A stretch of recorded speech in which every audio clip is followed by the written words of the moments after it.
ഈ കേരളം കണ്ട ഏറ്റവും വലിയ തീവട്ടിക്കൊള്ള കേസിൽ പ്രതിയായി മാറിയിരിക്കുകയാണ്. 3 ജില്ലാ സെക്രട്ടറിമാർ, അവർ 2 പേർ, ഒരാൾ പാർട്ടിയുടെ കേന്ദ്ര കമ്മിറ്റി അംഗമാണ്, മറ്റൊരാൾ സംസ്ഥാന സമിതി അംഗമാണ്. ഇവരൊക്കെ നേരത്തെ ജില്ലാ സെക്രട്ടറിമാരായിരുന്നു. 3 ജില്ലാ സെക്രട്ടറിമാർ, 2 ലോക്കൽ സെക്രട്ടറിമാർ, അതുപോലൊരു കൗൺസിലർ. ഇവരെല്ലാം തന്നെ 300 കോടിയിലധികം വരുന്ന തട്ടിപ്പ് കേസിൽ മുഖ്യ പ്രതികളായിട്ട് മാറിയിരിക്കുന്നു. മാത്രമല്ല, വ്യക്തമായ തെളിവുകളുടെ അടിസ്ഥാനത്തിലാണ് ED കുറ്റപത്രം തയ്യാറാക്കിയിട്ടുള്ളത്.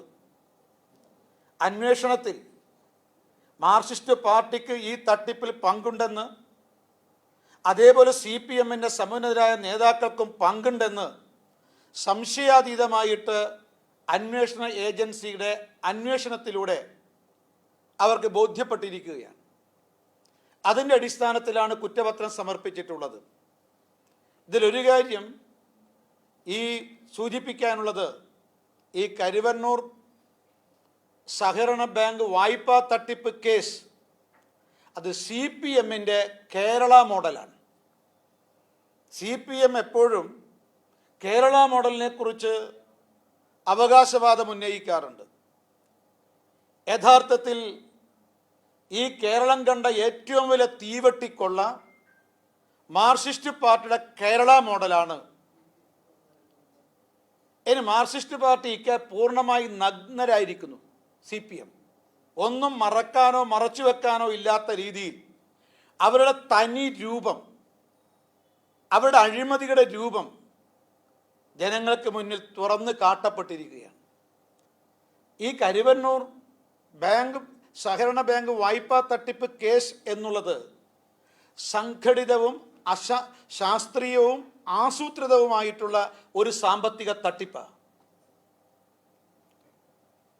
മുഴുവൻ പ്രതികളെയും, അത് CPMന് എത്ര ഉന്നതരായ നേതാക്കളായാലും ശരി, എല്ലാ പ്രതികളെയും നിയമത്തിന് മുന്നിൽ കൊണ്ടുവരുന്നത് വരെ ഭാരതീയ ജനതാ പാർട്ടി ഈ രംഗത്തുണ്ടാകും.